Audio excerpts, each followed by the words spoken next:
దేవుని నామమున అందరికీ వందనాలు. సంఖ్యాకాండము 32 అధ్యాయం.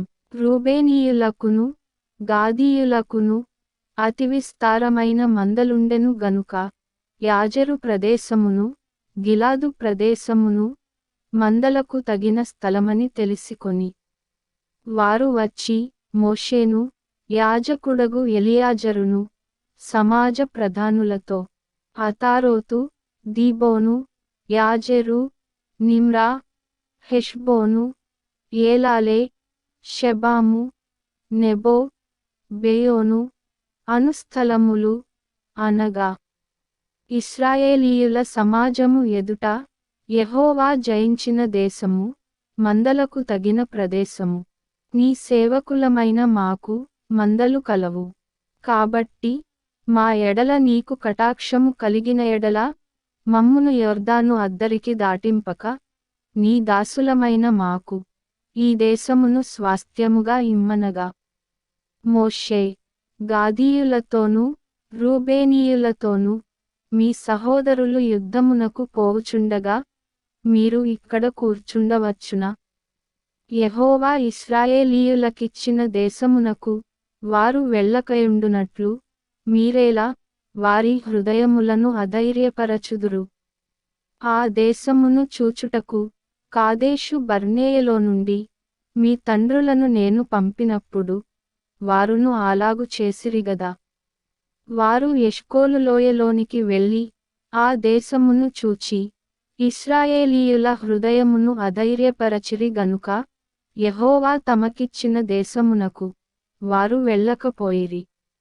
ఆ దినమున యెహోవా కోపము రగులుకొని 20 ఏండ్లు మొదలుకొని పైప్రాయము కలిగి ఐగుప్తు దేశములో నుండి వచ్చిన మనుష్యులలో పూర్ణమనస్సుతో యెహోవాను అనుసరించిన కెనెజీయుడగు యెఫున్నె కుమారుడైన కాలేబును నూను కుమారుడైన యెహోషువయు తప్ప మరి ఎవడును పూర్ణమనస్సుతో నన్ను అనుసరింపలేదు గనుక నేను అబ్రాహాము ఇస్సాకు యాకోబులకు ప్రమాణపూర్వకముగా నిచ్చిన దేశమును వారు తప్ప మరి ఎవరును చూడనే చూడరని ప్రమాణము చేసెను. అప్పుడు యెహోవా కోపము ఇశ్రాయేలీయుల మీద రగులుకొనగా యెహోవా దృష్టికి చెడునడత నడిచిన ఆ తరము వారందరూ నశించువరకు అరణ్యములో 40 ఏండ్లు ఆయన వారిని తిరుగులాడ చేసెను. అప్పుడు ఇశ్రాయేలీయుల ఎడల యెహోవాకు కోపము మరి ఎక్కువగా పుట్టించునట్లుగా ఆ పాపుల సంతానమైన మీరు మీ తండ్రులకు ప్రతిగా బయలుదేరియున్నారు.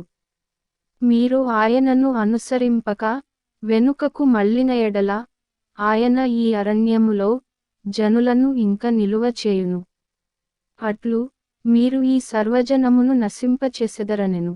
అందుకు వారు అతని యొద్దకు వచ్చి మేము ఇక్కడ మా మందల కొరకు దొడ్లను మా పిల్లల కొరకు పురములను కట్టుకొందుము.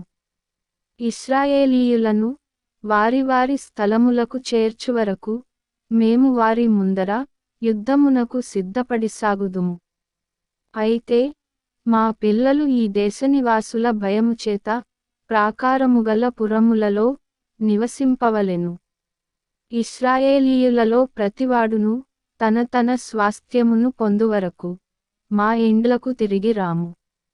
తూర్పు దిక్కున యొర్దాను ఇవతల మాకు స్వాస్థ్యము దొరికెను గనుక యొర్దాను అవతల దూరముగా వారితో స్వాస్థ్యము పొందమనిరి.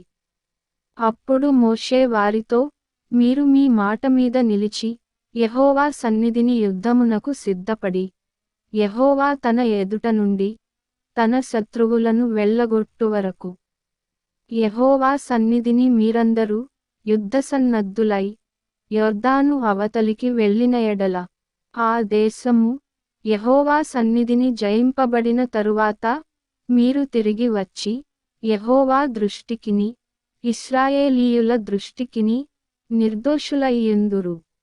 అప్పుడు ఈ దేశము యెహోవా సన్నిధిని మీకు స్వాస్థ్యమగును.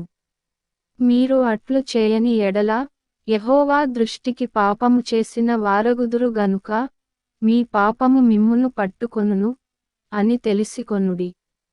మీరు మీ పిల్లల కొరకు పురములను మీ మందల కొరకు దొడ్లను కట్టుకొని మీ నోట నుండి వచ్చిన మాట చొప్పున చేయుడనెను. అందుకు గాదీయులును రూబేనీయులును మోషేతో, మా ఏలినవాడు ఆజ్ఞాపించినట్లు నీ దాసులమైన మేము చేసెదము. మా పిల్లలు, మా భార్యలు, మా మందలు, మా సమస్త పశువులు అక్కడ గిలాదుపురములలో ఉండును. నీ దాసులమైన మేము, అనగా మా సేనలో ప్రతి యోధుడును, మా ఏలినవాడు చెప్పినట్లు యెహోవా సన్నిధిని యుద్ధము చేయుటకు యొర్దాను అవతలికి వచ్చెదమనిరి.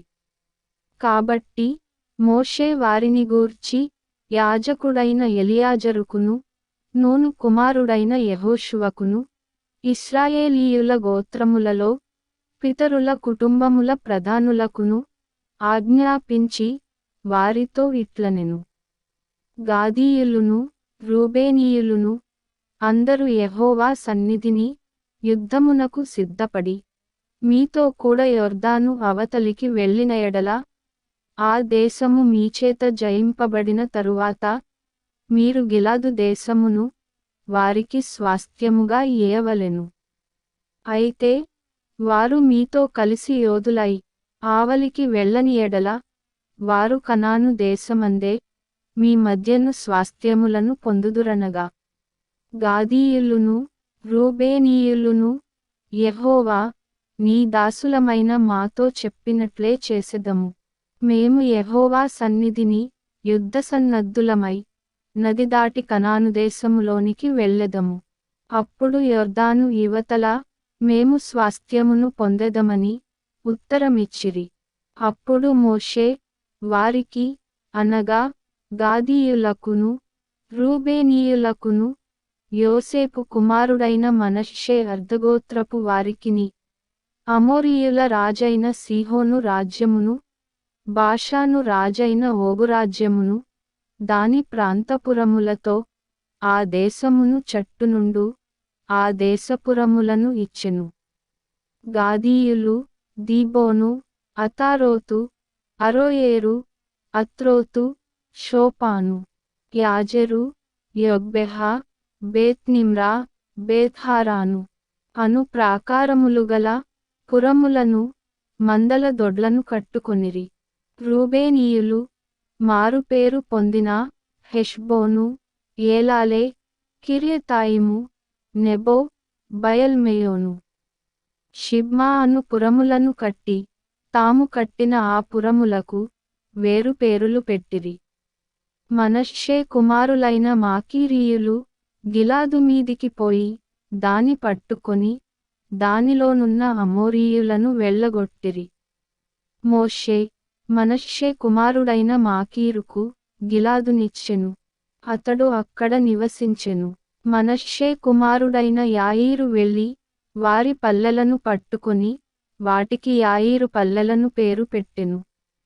నోబహు వెళ్ళి కెనాతును దాని గ్రామములను పట్టుకొని దానికి నోబహు అని తన పేరు పెట్టెను. ఆమెన్.